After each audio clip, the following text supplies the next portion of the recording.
Birštone nuolat išauga nauja, talentingų menininkų karta. Viena iš tokių menininkų, Milda Raiskaitė, sausio 18 dieną gimtajame mieste pristatė pirmąją asmeninę parodą. Autorės teigimu, per 4 metus nutapyti paveikslai nesutilpo Birštono kultūros centre. Pati menininkė tapo nuo mažumės, yra baigusi Birštono meno mokyklą ir įgijusi dailės edukologijos bakalaurą Vilniaus pedagoginiame universitete. Jos kūriniai buvo eksponuoti generolo Jono Žemaičio karo akademijoje, Arkos galerijoje bei tautodailininkų parodoje Prienų kultūros centre.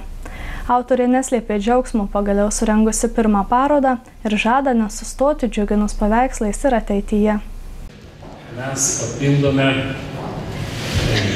tokio amžiaus 25-30 metų kūrėjų gretas, būtent Mildos vardu.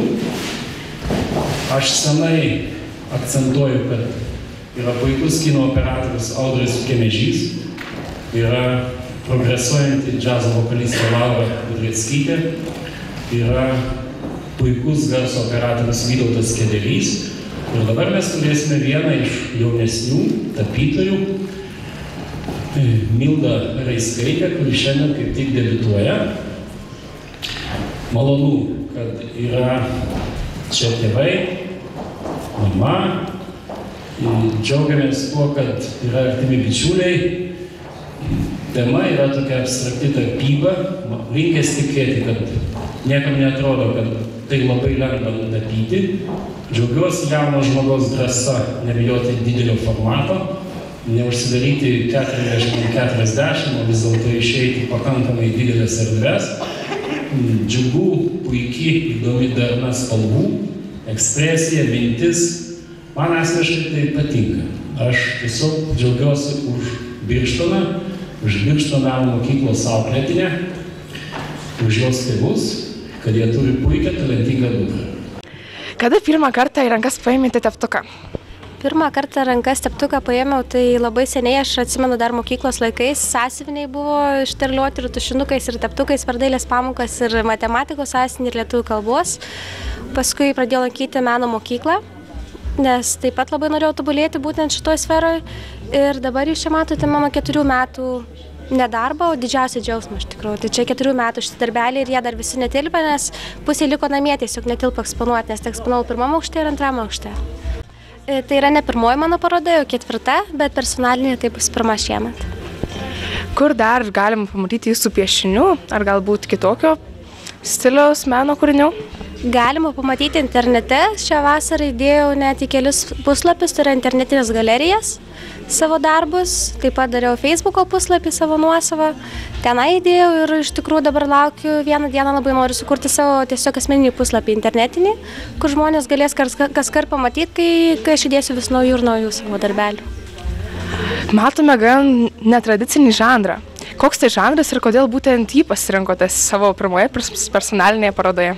Tai yra abstrakcijos, o kodėl būtent tai aš pasirinkau, tai iš tikrųjų viską diktuoja širdis. Ir tiesiog, kai pradėjau tapyti, tai iš tikrųjų kartais būna ne taip, kad neturiu kaip ir pagrindinės pirmos minties, bet pasiimu teptukus ir atrodo vidinė energija, toks vidinis sielos įsiveržimas į kažkur ir diktuoja, pasako, tarkim, pašnibžda į ausis, į sielos visas kerteles, kaip tapyti, kokias spalvas dėlioti, kas prie ko turi derintis. Ir paskui atrodo, tarsi pabandu ir pamatau, kad jau paveikslas padarytas. Kokie jūsų ateities planai? Ką planuojate daryti? Ar daugiau parodų, ar šią galbūt vešite kur nors kitur, ne tik Birštone? Labai gera mintis, iš tikrųjų labai norėčiau nuvežti dar kažkur, labai be galo. Ir žinoma, norėčiau daryti ne vieną net parodą, norėčiau daryti daugiau, nes tapymas tai mano visas gyvenimas. Kiekvieną dieną tapau, net būna momentų, jeigu nepatapys gan ilgą laiką, tai kažkaip savijauta iš tikrųjų net atrodo nesavam kailį būna. Tai labai noriu tapyti ir žinau, kad tikrai tapysiu ir dar ilgai tapysiu ir tikiuosi, labai svajoju, kad vieną dieną pavyks būti profesionalia tapytoja. Tikiuosi. Kaip vertinate pirmą Mildos parodą? Šiaip labai teigiamai, labai gerai vertinu. Visą laiką, aišku, pirmosios parodos čia, jeigu pažiūrėjus bet kurio autoriaus, būna jos tokios, šiek tiek padrikos. ir daug ieškojimų visokių. Tai tas pats yra ir pas Mildą. Ir šiaip gerai, kad yra tų ieškojimų.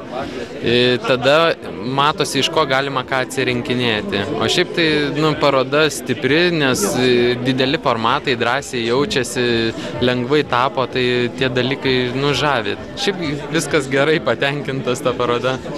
Kaip manote, ko Milda turėtų siekti ateityje?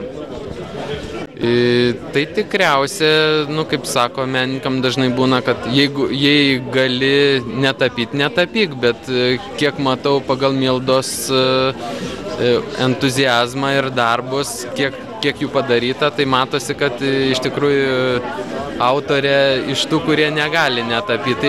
Ir palinkėčiau toliau dirbti, toliau tapyti ir manau ateityje vis kelti tą kartelę pati savo ir aišku, ir visiems kitiems kažkokią galbūt turėti savo gerbėjų ratą palinkėčiau irgi labai svarbu. Tai... Ir kokius jausmus, emocijas jums pačiam kelia šie darbai? Šiaip labai teigiamus, nes dažnai būna, kad kažkaip irgi autoriai turi tam tikras mėgiamas spalvas.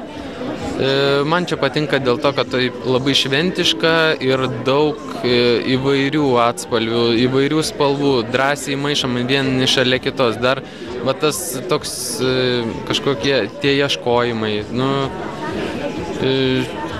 Šiaip, gera paroda, netiksliai irgi nežinau, kaip atsakyti. Ja, čia. Kaip vertinate Mildos parodą?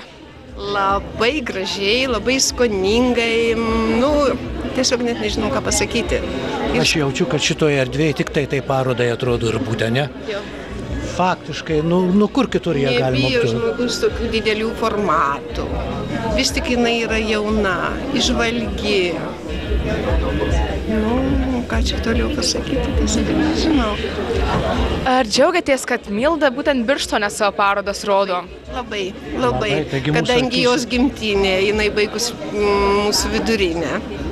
Ir toliau jinai sugrįžta į savo tėviškę, eksponuoja savo paveikslus čia. Pirma jos paroda, taigi čia. Kaip manote, reikia daugiau žmonių būtent iš Birštono, kad jie rodytų savo meną čia, kad rodytų Birštoną? Reikia mūsų kažkur tai bėga tolyn iš Birštono. Mes tik likom pensininkai, o jaunimas kažkur pabėgo. Yra gabių žmonių, pas mus yra gabių mokinukų buvusių, bet jie kažkur išbėga. Kažko trūksta. Šilumos, gal meilės mūsų. Kaip vertinate Mildos tapymo žanrą, abstrakciją, tokį šiek tiek netradicinį galbūt? Netradicinė, jaunatviška, jaunuoliška. Tas ir tinka jai. Jeigu jinai čia būtų eksponavus kokias tamsias spalvas ar kas nors būtų netikę, bet čia pagal jos charakterį, pagal jos žavesį, pagal jaunystę.